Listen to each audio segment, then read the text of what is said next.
In today's episode, we're going to ride up to Purandar Fort. This video isn't just about the climb. We'll cover the routes you can take to get to it and a few other scenic roads and destinations you may want to explore in this lovely region. So even if you don't like climbs, you may want to stick around for some new ride ideas. Purandar Fort is located in the Western Ghats, about 40 kilometers to the southeast of Pune. Normally, you'd have to pair this climb with another, and you have three choices. Bopdev Ghat is typically the most direct route. That's the route we took. You can also choose Preve Ghat or Katraj Ghat, which would be the longest route but possibly the most scenic of the three as you ride through some internal villages.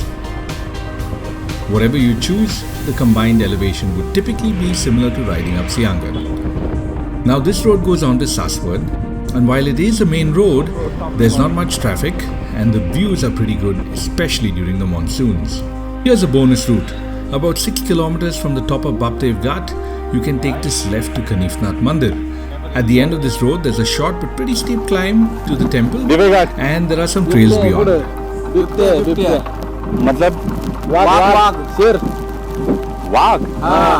My high school Marathi teacher would be quite disappointed with this performance. Leopard. Okay, back to today's ride.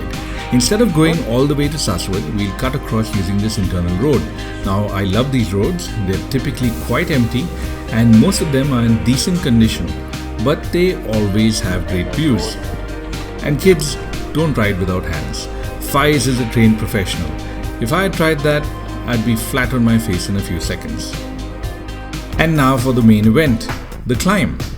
We leave our picturesque diagonal, ride down the main road, and the climb starts here, as soon as you turn off towards the Purandar village. Basically started the climb, I think, right?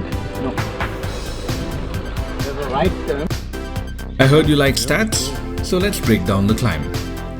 It doesn't actually seem like much of a climb at the start, but there is a light gradient as soon as you turn off the main road.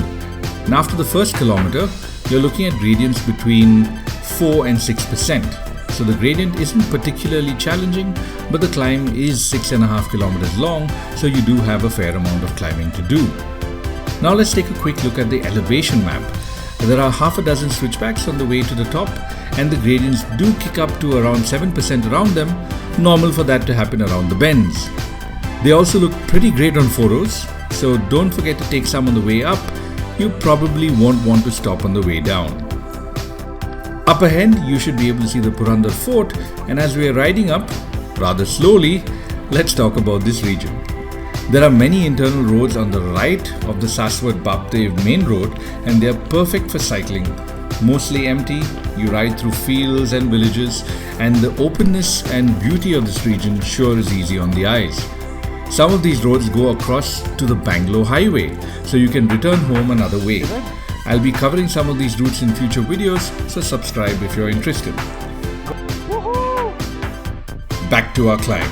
Once you're at the top, you'll be rewarded by views like these, which you can take in before enjoying your hard-earned descent. Up top, there's an army base, and if you want to actually see the fort, you need a photo ID to enter, park your bike inside, and then walk to the fort for a closer look. If you're new to this series, be sure to subscribe and check out my video on the best climb in Pune you've probably never heard of, the climb to the Jalsheshwar temple. Thanks for riding along, and I'll see you next time.